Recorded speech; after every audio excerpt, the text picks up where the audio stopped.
Okay, so we'll keep it kind of high level. I really appreciate everyone staying for these 2 days. They've been really rich, and we've really seen the huge diversity of both the wealth of data we have to work with, and also some of the challenges of potentially integrating all of this information in ways that benefit farmers and benefit, our climate resilience strategy, not only in BC, but across Canada and other places in the world. So we're going to talk just a little bit big picture. What's the big deal about data governance? Why do we need to spend a bit of time talking about it? I'll tell you a little bit of an anecdote about the experience that I had when I was appointed the director of BBC Farm. I was the last director before Sean, and how we really came to understand the challenge of integrating data coming from disparate sources and what we learned from that experience. We're just going to talk about some definitions, principles, and best practices for agricultural data governance that we've kind of harvested from different projects that we've been involved with in other contexts. And then I'd like to end with some ideas about what could be a possible structure for data stewardship, not only for the living labs, but for the collective of people in BC that are wanting to work together on integrating data. And then we'll kind of put forward some scenarios for discussion, and I think that's what we can kind of dig into over the next period of time as part of this conversation. So as somebody said yesterday, I think they've already left, none of this works if we don't get the confidence of the farmers. So really a data stewardship and a data governance plan is about trust. It's about creating the conditions for trust, not only between farmers and researchers, not only between farmers and government, but between all of the different actors in a data collective. So we all know data is all in the headlines all of the time. What's the big deal? So we have more data than we've ever had before, and it's therefore that much more difficult to parse through it. What does this data mean? What if it is useful?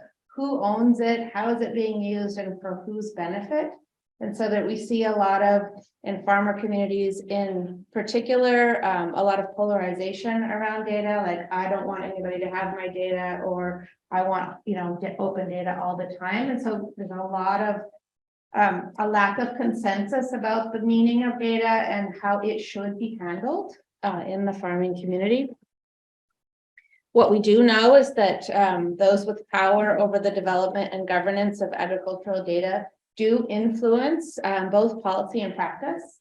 So, what data gets foregrounded to support which policy, who benefits from that. A lot of it is like who has the power and the capacity and the resources to do the big data crunching for what purpose.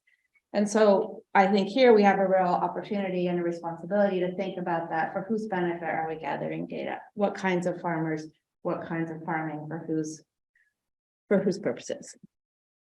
So farmers and researchers are concerned about which entities have control and ownership. This is just an example that Sarah Louise put together that I find quite instructive. So 2006, a climate corporation is founded as a startup, develops farm management software. Farmers are starting to want this. They develop insurance. They get bought by Monsanto for $930 million in 2013. They acquired 640 labs. Then they're bought by Bayer for $66 billion. The Climate Corporation as a subsidiary. And so now all of a sudden you have a huge investment of all of that consolidated data from those farm management software, those laboratories, all going to support a particular company's, input selling business, right? So this is kind of, I think, what farmers are a little bit concerned about. We could have another example about regulatory concerns, slightly different scenarios, but farmers are wondering, where's this data going? How is it going to benefit me? So here we have a smaller portfolio of money over a longer period of time, but we have an opportunity to sort of go in a different direction from the bottom up. We can say, what can we build together that would benefit policy, programs, farming, and the climate here? When we know these technical and social challenges exist, if we know about them, we can proactively plan for them and create a data stewardship strategy that does build trust, that is transparent. So here we have in the living lab, there's already kind of a established structure. Oh boy. We got excited. But also you can't quite see at the bottom, it says consultants, private laboratories, students, farmers, the BC Ministry of Agriculture and Food. There's a lot of people at these tables that may or may not have a specific governance role in the BC Living Lab. So we want to think about them as well. We have, as we showed, a variety of data types. I have been known to collect a soil sample, even though I'm a social scientist. So we have lots of interdisciplinary capacity. You know, a lot of us are involved in multiple interdisciplinary projects. A lot of us have access to many different kinds of data, even in our own silos. How are we going to integrate all of that? So here's some examples of some research I'm doing. You know, we have farmers' stories, we have their observations, we have, in some cases, Indigenous knowledge. We have some kind of quite protected knowledge. Some of it's in notebooks, some of it's in drawers, some of it's in binders. You know, I grew up on a farm. You know, I was the one putting those papers in the binders. My dad still has these binders. He retired, and it took my sister 2 years to get the binders out of his office. He didn't want to let go of the binders, even though he's retired. So this, you know, this information is very powerful for farmers. I've been really struck. This is Blake Vince from Ontario, who does the Soil Your Undies soil health campaign. You know, this is data for farmers, like actually being able to show. I showed this to my brother-in-law, and he went straight to his drawers and got some out. He's going to go bury them in the field this week. You know, like they want to do this. This is like something they're interested in. Yeah. Lots of data, and they're actually publishing, like farmers are writing down how much of their undies are left, and they're developing data sets. It's quite interesting. So we talked about Light Farm. There's other data integrators out there. FarmOS is one that the Open Team Network is putting forward in the US, the Survey Stack. So we have these tools out there that can kind of pull in these different kinds of data. This is the kinds of data that Kevin already talked about. This is an example of an integrator. So Light Farm data or FarmOS data can be put into this, it's called Farmers Coffee Shop. So this is an open source benchmarking tool developed by FarmOS. So this is an example of how, if these data sets are managed and curated, they can be immediately and in real time returned back to farmers for benchmarking, which is something that farmers are quite interested in. So that's just one example. They also have a chat. You can set up farmer groups, and you can sort of say, well, how does my farm compare to people in my group, or people in my region, or people with my soil type? So there's lots of this kind of opportunities for farmers to take advantage of these really different kinds of data if the data sets are curated and managed properly. So then we've also have all this other kind of data. So we have Google, you know, we have spatial data, we have weather data, soils data, we have biodiversity data. All of this again can be coming in and layering upon the analyses that we could potentially be doing. So here's just a little story about UBC Farm.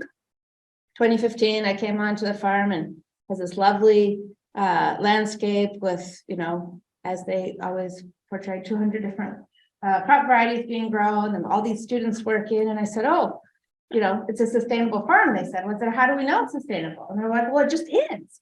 And so, well, where's the data? And it was like, well, we have some sales data and we have some crop planning data, but we don't have any record when changes are made in the plan. And we have some input cost data over here. And we have some student salary data over there. And none of it was, and then, you know, the retired forestry professor has some like, plant data on his old desktop in his office. Literally, I had a student running around UBC with USB sticks, like harvesting data about the UBC farm from all of these different people. And so we're like, if on our research farm, we can't even integrate these disparate forms of data, how do we expect farmers to be able to do this? And that was actually the genesis for creating Light Farm, that we found that there wasn't any kind of easy to use tools for farmers themselves to integrate this data, much less researchers. So as a result of all of that, we created a data policy at UBC Farm. It's a public facility, and we said, okay, researchers using UBC Farm facilities are required to share their data back to the farm within 6 months of project completion, no matter how it was collected, with soil data, harvest data, yield data, microbes data. We will release those open data sets publicly on the UBC Dataverse repository. At the latest 3 years after completion, and there's like IP and stuff, and so we can have data agreements with specific researchers if they need their data to be private longer. But the intent is, this is public space, public agricultural research, we should make this data available. We encourage PIs to use Creative Commons licenses. Indigenous and traditional ecological knowledge are exempt from that data sharing policy. If they want to share, that's wonderful, but if they don't, there's different reasons for that. And any member of the public may download the data set. So that is enabled now researchers coming later to go back and use that historical data from the farm and to layer on. Now we have kind of benchmarks. We're able to do ongoing research from that research space because we have a data strategy, a data stewardship, a data governance strategy. And then we're able to do things like this. So this is the student I had a few years ago. So we had done this big harvest of the data, and I said, okay, well, now that we have all this information, what kind of integrated analysis can we do? So he took a bunch of different sustainability assessment frameworks from the FAO and various different ones, and he said, okay, with the data that we have, how do we know that the UBC farm is sustainable, or how sustainable is it? And we found that even though we used 5 different frameworks, we were pretty sustainable, except for on the economic side.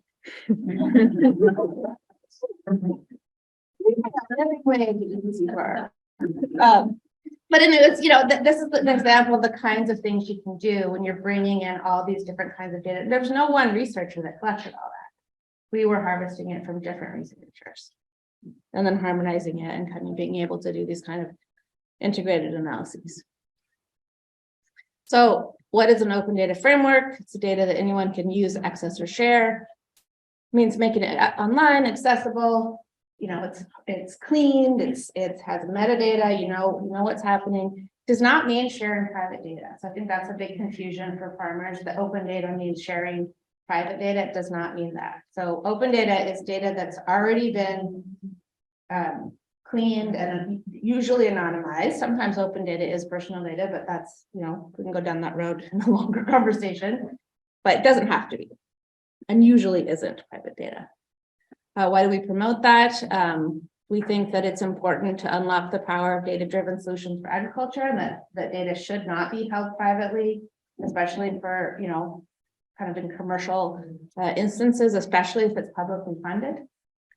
We want to understand the diversity of challenges faced by farmers. We want to design and disseminate context-adapted solutions. So we have these really different contexts. So if we have experiments done in one place or the other, we need to know the context of those experiments so that farmers can say, okay, I see data that is similar to my farm. I'm going to go and look at that data. They need to be able to do that benchmarking.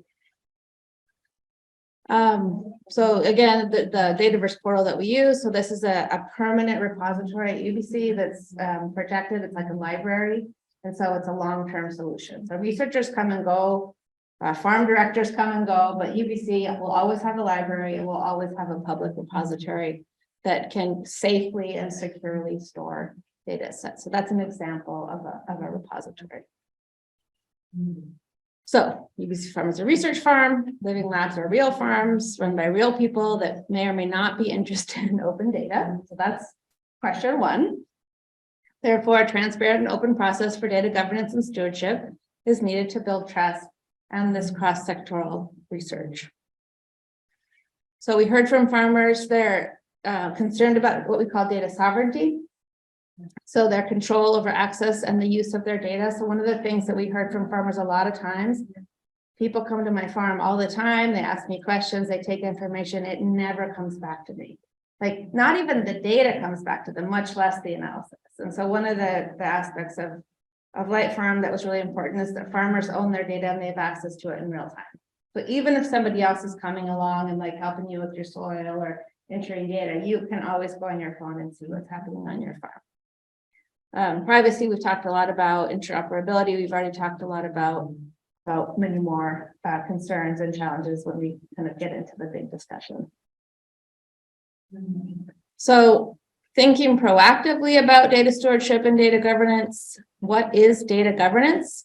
So it's both the technical and logistical management of data. That's the easy part. And it takes people to do it, but that's doable. This is the hard part. The transparent clarification and communication of relationships that direct the data management. So this is the part that has to be decided first. Who's deciding what is going to be managed? And then we can make a strategy to manage it. So who is involved in data governance? So these are a lot of words that get thrown around, but we can just talk about kind of the different kinds of entities. So a data controller or data owner determines the purpose and means of processing of data. In this context, that could be a collective, it could be a data cooperative. It could also be a farmer who's deciding what of their data they're releasing into a data collective and what of their data they want to keep private. So a data custodian is, the person or entity that, they're the housekeeper. They're building the house, they're keeping it tidy, they're cleaning things, they make sure it's secure. They're in charge of keeping the house, keeping the barn door shut, basically. A data steward might be, again, like a data cooperative steering committee that's able to say, the soils data really needs to appear in this format. They make those kinds of decisions that, what kind, are we going to accept any kind of data or a certain kind of data?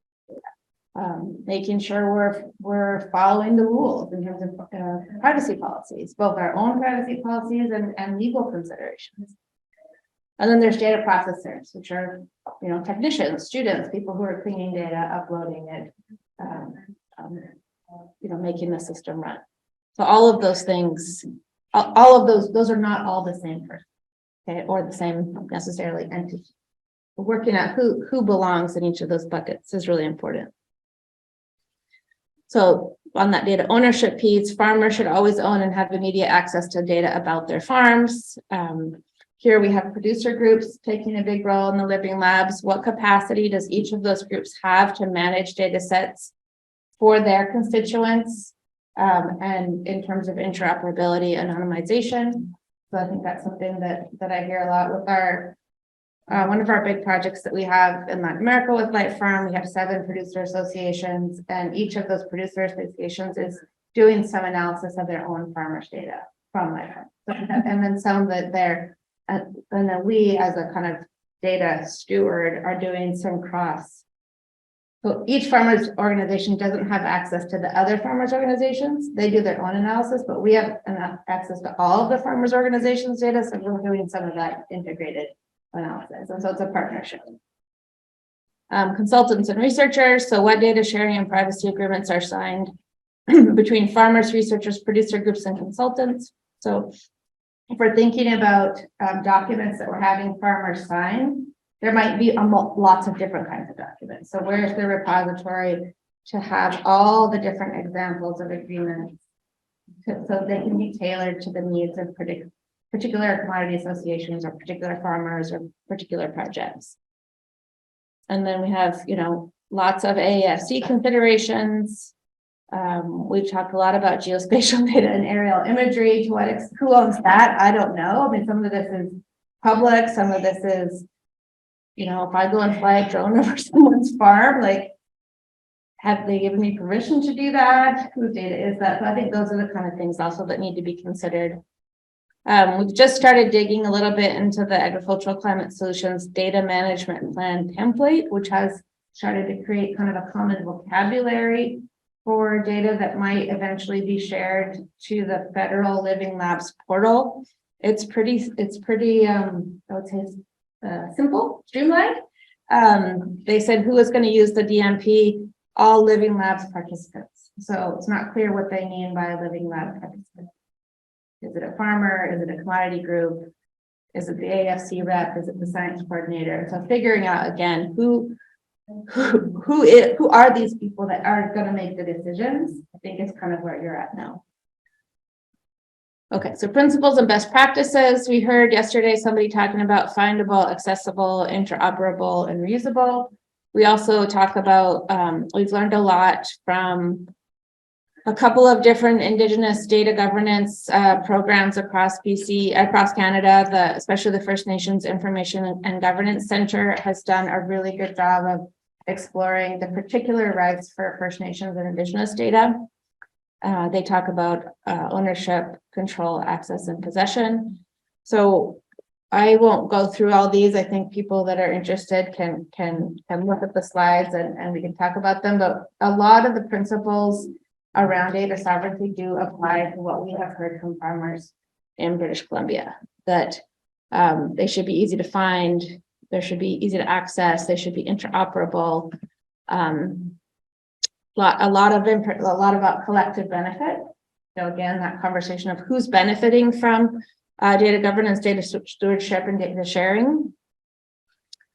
On OCAP, a lot of it is like, who is stewarding? What is it? I learned a lot about data stewardship from the OCAP course, in the sense that just because someone is stewarding data doesn't mean that they have to own it, right? They're upholding a responsibility given to them by the collective. And then we're working with the Open Team group in the US, and they and Sarah Louise has been quite involved in this conversation. An ag data oath of care. So it's kind of modeled on the Hippocratic oath that farm advisors, are urged to take care with farmers' data. And so that's a really interesting thing to read, I think, prior to kind of moving forward on a data stewardship strategy for the living labs, because a lot of this is a North American context. It really does apply to a lot of what we're working on. So in terms of options for the living lab data governance, who will be responsible for cleaning, managing, storing, sharing, how and where? This is, again, our structure. Status quo, research in BC on agriculture is in silos. It's in individual researchers' hard drives, it's in publications, it's in, I think this is not plugged in. It says low battery. What are you talking about? Yeah, so if we don't want to do that, here's just a couple of examples. The New Brunswick Living Lab is using a subscription Survey 123 program with our GIS to do their data collection in kind of a collective way. They're adopting the Living Lab's data management strategy, but they're only collecting data for the Living Lab. It's not, as far as I understand, it's not integrated with other programs, other research that's happening. This is the Ontario Living Lab that has developed a dashboard. You'll be able to click the link in the slide when you get the PDF. It's quite interesting. This is kind of a benchmarking. It's publicly available. You can click by year, you can click by farm, you can click by excuse me. Sorry about that. Yeah, so this is a step up where they are aggregating data. Again, this is just for the Living Lab farms, but these are the kinds of things that are possible. Then there's the Living Lab portal. It's unclear to me still what is going to happen to the data that individual living labs upload to the federal portal, and it's not clear what data is required to be uploaded. So I think that's something that will kind of come to be known, but needs to be thought about in terms of data governance strategy in advance, especially if you're going to communicate with farmers. And then this is kind of where we got with this conversation, that we have an opportunity to create a data repository kind of for BC agricultural climate action. So Living Labs Plus, maybe. That is a neutral or kind of data cooperative, data trust that could serve the Living Labs. So you have farmers doing stuff, you have people coming and taking data from those farms, you have analysis happening. Sometimes that analysis goes back to the farmers, not always, unfortunately. But if all of that data is being, or as much as possible, being fed into a neutral repository, Then we can get over to the right to do integrated analyses, which could go back to inform extension. It could go back to provide benchmarking portals that farmers could look at. It could establish baselines for future research. It could, you could pull out of that, reporting for living labs or, BC ministry kind of objectives that are looking for reporting. And you could have a steering committee that is comprised of, I don't know, like you would have a steering committee that would be clearly defined. It could be the living lab steering committee. It could have people from ministry. It could have people from universities. It wouldn't be owned by any one entity is the idea. It would cost money probably to set that up, and thinking about long-term capacity. We have a lot of resources now. We have things like Dataverse at UBC, which is a public repository. There's a lot of plug and play tools to set up a data cooperative that you wouldn't have to build it from scratch. I know a few years ago, there was an inventory created of BC agricultural research, but they were trying to create a database from scratch. And then I think it didn't end up being functional because they were trying to create something from scratch. So, not reinventing the wheel and trying to build something based on resources that we already have, I think could keep the cost down. But it does take people to do this, people with data science capability, people to kind of take care of some of the regulatory and trust aspects of data governance also. So that's one idea. Kind of summing it up, to think about considerations for a trustworthy data governance plan, think about who is managing what data in the short and long term, all the way from the farmer to the consultant to the researcher to the science team, all the way up. Who's controlling the governance of collated data? Who has access to data in what formats? Again, at all of those levels, from the farmer to the consultant to the researcher to the commodity group to the living lab, etc. How are farmers providing consent, especially for ongoing use of data, and can they opt out? I think that's a big one to make sure that that's super clear at any of these levels. Being really clear about what is personal or sensitive data. So I know that addresses, names, etc., income, that's private data. Some of that is available in any public repositories. Some farmers don't want it to be known that they have an endangered species on their farm. Some farmers don't want it to be known that they have, too much nitrogen. And so, like, what is sensitive and personal data that has to be worked out? What is necessary to be considered anonymous? So if there's only 5 farms doing the living lab, people are probably going to know which ones they are. Like, is that a problem? Maybe they consent. A lot of farmers are okay with sharing all their data. So again, like, what is that process of gaining consent? I know in a lot of my research, we have consent farms that say, would you like to be identified or would you like to be anonymous? And farmers choose. Some of them are like, yeah, you can, I want to be quoted. I want to see my name in your report. And other farmers are like, nope, use a pseudonym. And that's really personal preference. But because we get their consent, then we can feel comfortable going forward with publishing their words or their ideas. So discussion, what is your dream design for data governance and data stewardship?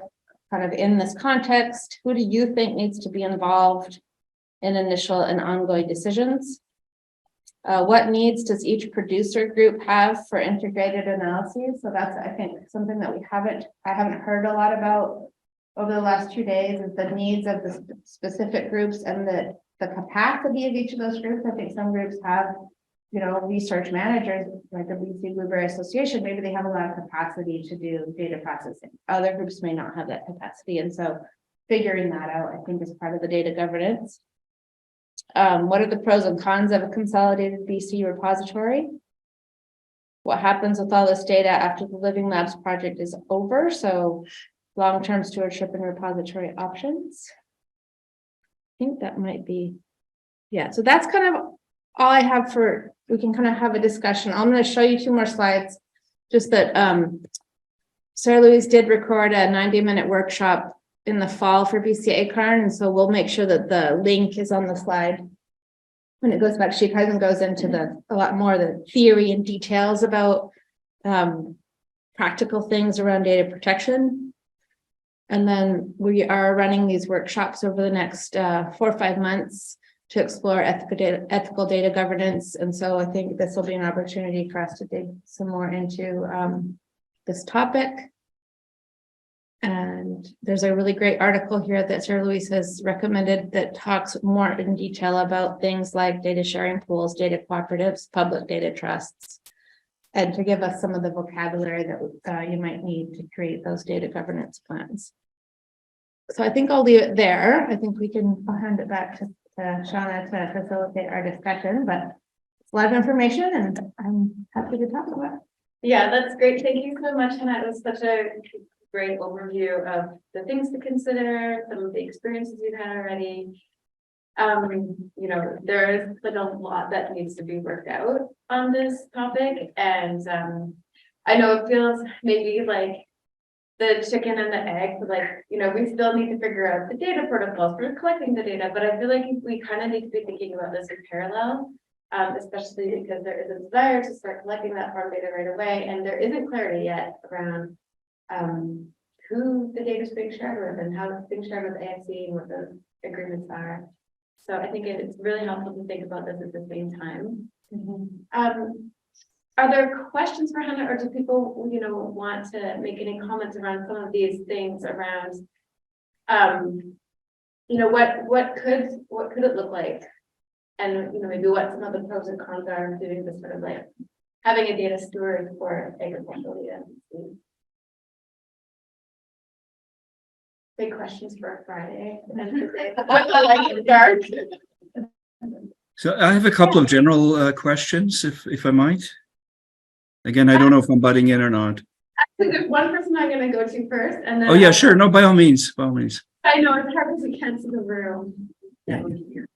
Just I guess a quick question and then a follow-up question. For the quick question, this part of the data governance and stewardship, this is us collecting data from farmers digitally, as in farmers will input data in for us, let us know what they have, or Well, I think it's all of the above. So it's the soil samples, it's the drone, you know, each commodity group has put in a project that they're going to measure something. And that's going to produce data. And there's going to be a socioeconomic survey, and there's data that already exists. right. So I think the first order is the data that the living labs specifically are collecting at this specific period in time. Where's all that? That hasn't been decided. And then you could layer onto that, you know, I have a lot of light farm data that I might want to contribute to your repository so that it could be used for benchmarking. But what's the process for that? Okay. And other farmers, you know, they were talking yesterday that so-and-so farmer on the island really would love to share their data. Well, who do they give it to, right? And so with a data steward would sort of have a set of protocols for what kind of data would they accept, in what format. And then it's unlikely that individual farmers will be uploading their data. It's more likely to come through a group, but you would have the way to say, I have this data, and then go contact that group. So, because my thinking is if things are coming in from farmers, I would assume that we want everything that they would want to offer, and then we will filter into what we can use instead of us trying to select maybe 2 or 3 very important things, because what is the farmer size? This is something they don't want to share. Yeah, I mean, this is with life farm, people put in, you know, highly variable amounts of information. Some farmers are like, you know, tsunamis of data are coming in, other farmers are putting in, you know, a few data points. And so it's highly variable. But with specific research projects, you might have a more replicated set of data. You know, this is what we call the interoperability question. Like, how do you standardize enough that data that you can actually put it in data sets together? It's really hard if there's something that farmers are willing to share. Right, but I mean, we're only talking about data that is shared. Oh, that is shared, yeah. Yeah, if people aren't sharing, it's not going in. Like, that's makes it easier. This is about data that we do have access to through various means. Okay, so for example, let's say we have all the supposed nutrient data, and we're also going out to sample because we think this is the core of what we want to do to monitor soil health. Then in terms of how we govern this data set, do we want, is this a good idea to have maybe 1, 2, or 3 people, key personnel to basically not only the data, but to manage in the sense that they are to offer data to those who have access to it, like a centralized database management group. That's kind of, I mean, that's what that kind of model was suggesting, that it could be a centralized database group that kind of curates a repository. And that there's data being collected over here by people in research labs and consultants and farmers, and then it could go into the repository, some or all or none. And then researchers or whatever could ask permission to go into the repository and like do bigger analyses. Yeah, and I would say that even before the Living Lab, this was a conversation that was being had, that there was a real interest in making more of the data that was available, making sure that data wasn't remaining in silos. So this need for a data repository that could be stewarded is something that's been a conversation that's taken place for a long time, and there's been different initiatives to try to get that to happen. And the synergy, potential synergy with the Living Lab is that here is a time where there is a project that is going to be bringing together different types of research from a bunch of different researchers. So it could be sort of a catalyst for making something, Living Labs class. So that's kind of why this conversation is coming up here today. Can we use the Living Labs as a kind of a jumping off point to make some things happen that we've already been trying to push forward? And I can't remember whose presentation it was in, maybe it was yours, but there's so much more data now that I feel like every year this conversation is going to become more and more urgent because there's more data availability, and that has a lot of potential. And yeah, so that's kind of why this is coming up. Just wanted to add to the response. I don't want to assume where you're coming from, but it sounds like there's some anxiety over the centralization of the data, like the security of it. A little bit. It's more so like, I mean, from the research side, I would assume we're okay with data being processed. Yeah. But I mean, I don't think we have, I guess, farm representatives right now in the call. But it's not exactly all the farmers. Do we want to have like a discussion with all the farmers, or as much as we can bring into the discussion about this? So on the point of decision making in the steering committee, I think engaging with the farmers in this context is essential to understand their rights, their preferences. But on the topic of figuring out this trust or repository, we can learn from other sectors that have been figuring this out for decades. So in health, there are protocols for sharing and aggregating highly sensitive information in something that's arm's length from the government, but can be accessed in certain formats from government for research, from universities for research. And so the paper that we've added at the end in our ongoing conversations can go through some of those models, like what they look like, what they would require, and the kind of trade-off you have with the open access to data and the security, how those might be modular. So how you can agree to share things with one group, but not the other, and navigating those different ongoing consent agreements. Yeah, so it would be like a longer conversation, but there are examples to learn from and follow. Answers all of my questions. Thank you. That was a really excellent explanation. Thank you for these. Shafia, do you want to ask your question now? Yeah, if you don't mind. So my question was to do with the quality of the data and the accountability for the quality of the data. So who's accountable for, we're talking about storing data, but who's responsible for the quality of that data? And people who reuse that data, say meta-analysis or things like that, is it upon them to verify the quality of the data, or is it okay to assume that the data is okay because it's in the repository?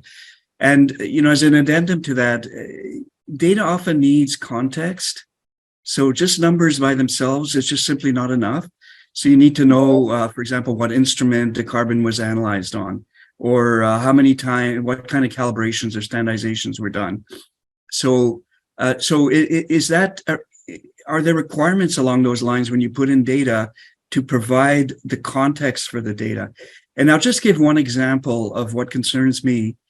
Because I've worked with cover crops for many years, I know that there are times when the cover crops just don't work.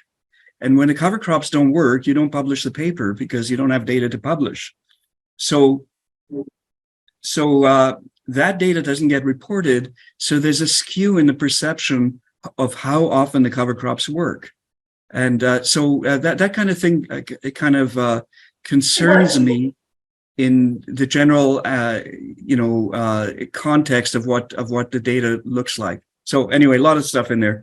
Yeah, these are two excellent questions. I'll answer the second one first. Precisely, the data repository should contain the data about the cover crop that don't work. So this is exactly one of the issues, is if in the published literature, we only have the successful experiments, and we don't have the context for what didn't work, we could be going down the wrong path. So getting a lot of failed experiment data in a public repository would be very, very useful, because then you could start to do integrated analyses of that other data that the students are publishing because it didn't work. So that's point one. And then the second point about the verification and quality assurance, that is exactly what a data steward does. They make sure that the appropriate metadata is there, the context descriptions, and it doesn't get actually published into the repository until it's gone through those verification checks. So there would be kind of if you go into the Dataverse that UBC for the UBC farm, you can kind of see what kinds of metadata get put into it. And it's all of the things that you just described. It's not like anybody can just throw data in there. It has to be curated. But how do you control that? How do you know that everybody's doing that? Maybe you can do that for UBC farm, but what about all the other data that comes in? Again, another context is, so I'm quite involved with the Farm West weather data, and we get requests for data from time to time, maybe 2 or 3 times a month. People, I don't know what to use it for, but they use it. No one ever asks if the data, about the quality of the data. We've never once had a question about that. And maybe a few dozen times that we got data requests. Not one person, and there are issues. Yeah, and that's exactly what a data protocol would lay out. So for our Dataverse at UBC Farm, we don't put a data up until all those checks have been done. And that's all very transparent. So I think that's precisely what a data stewardship and governance plan does, is it sets up the quality assurance, it sets up what information needs to be known by people that are using the data, and it doesn't get published into the repository again until all of those checks have been done by a subject expert. So we have these kind of custodian and data steward, it's a team of people that it's their job to kind of verify and check all this stuff. Does that help, Shabtai? Yeah, thanks a lot. Yeah, no, there's a lot to discuss here. There isn't a simple answer. I didn't expect that, but just thought I'd raise those points, and appreciate your comments very, very much. Exactly the points that I think need to be decided, and it's because it's a collective. There will be a steward could be a steering committee who says, this is the minimum standard to be included. Right? Yeah. Kevin, do you want to chime in? Yeah, can the focus on the call hear me from here? Can you guys hear Kevin? Chapter, maybe you can just answer for the. Yeah. So not to throw Jonathan under the bus, he would probably be able to answer this better, but and feel free to tell me to stay in my lane on this one. But in the technology world, we have this idea of confidence scores that are really common, right? So in general, you want to ingest as much data as you can, and then you score it based on the source or the perceived quality. So an alternative approach, rather than having a curating to exclude and include, is you could have a scoring, right? And that could be human-based, it could be machine learning-based, that essentially says, okay, this is research quality data, it's going to have this very high quality score. So that way researchers, when they're trying to build particular data sets, can say, I only want something with a score about 0.9, whatever to that effect, right? And then if you wanted just more data for whatever reason, you could specify a much lower criteria. So that's how a lot of kind of automated data engineering processes in the tech world work, is they just score the data. They get anything they can, store it, score it, and then based on your needs, you only look at that which is relevant to your needs. Yeah, that's- I've also just resolution to that. So the score of the data, but also like, are you looking at 30-meter resolution as a context, or are you measuring every hour, or is it every second? That also plays into the value of the data, depending on the question you're going to ask. So I totally agree with Kevin that there's a confidence score. I think the thing we also found is that resolution matters. We can't answer some questions well, you don't have the right resolution. Yeah, it's really, like, really interesting to be tackling this. Like, one of the things that being able to have different sort of tiers, like whether it's confidence score or something else like that.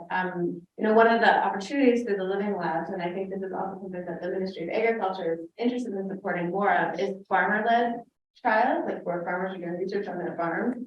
One of the challenges is that research is never going to be published in a peer-reviewed journal. And it's hard for researchers. Well, but maybe not as often, right? Like if they're doing like single trials on their farm, but then if that information isn't shared, then no one knows that it happened. So something like Seedling, which I know you're familiar with, where basically what they have done is people can do seed variety trials on their own farms, and then they can share that data, and it's in this like global portal where people can then look up a seed variety and they can see all this trial data that's been crowdsourced.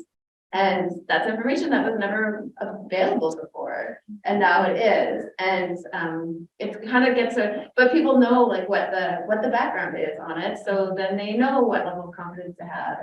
And this could be something like over the longer term that could be built in. And so one of the things in the living lab has been a discussion around there's the primary research sites, and then there'll be daughter sites that might not be as heavily monitored.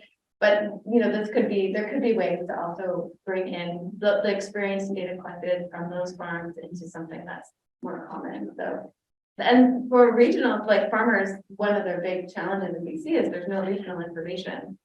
And so that could be one of the ways that we can fill that gap over the long term.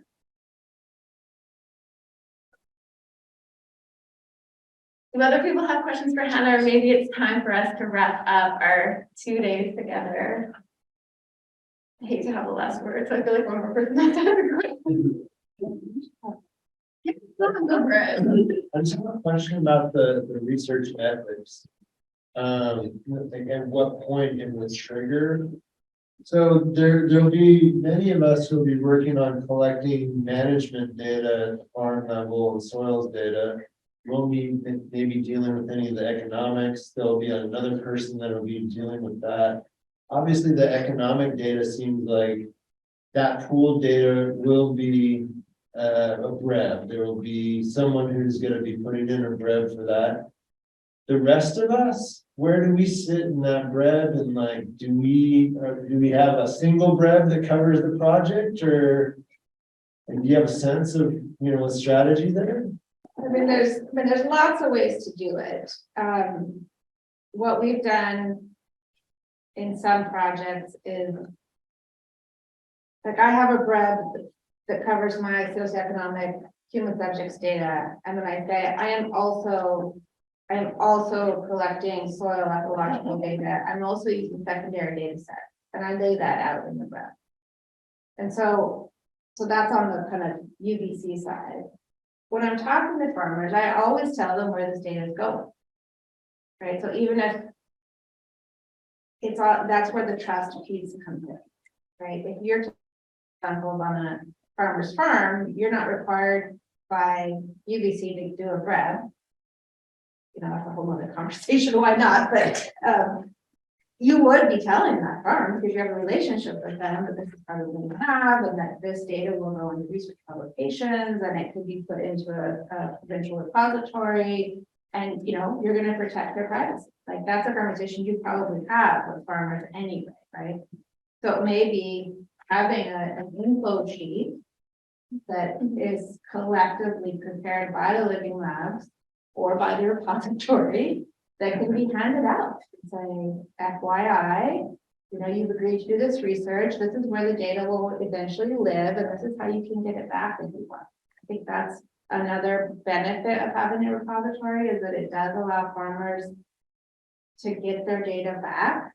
You know, we have this revolving door of students and consultants and research projects and people coming and going and moving to Nova Scotia, and, you know, they take the data with them. And so if we have this agreement that the data stays here and is curated by somebody reliable and trustworthy, I think farmers, that's good. Farmers will be okay with that, right? It's better than the status quo, which is that people take data and you never see them. I think that's the communication piece of making sure that information is going both ways and it's very transparent. Irrespective of whether that goes to a private agency or not, this is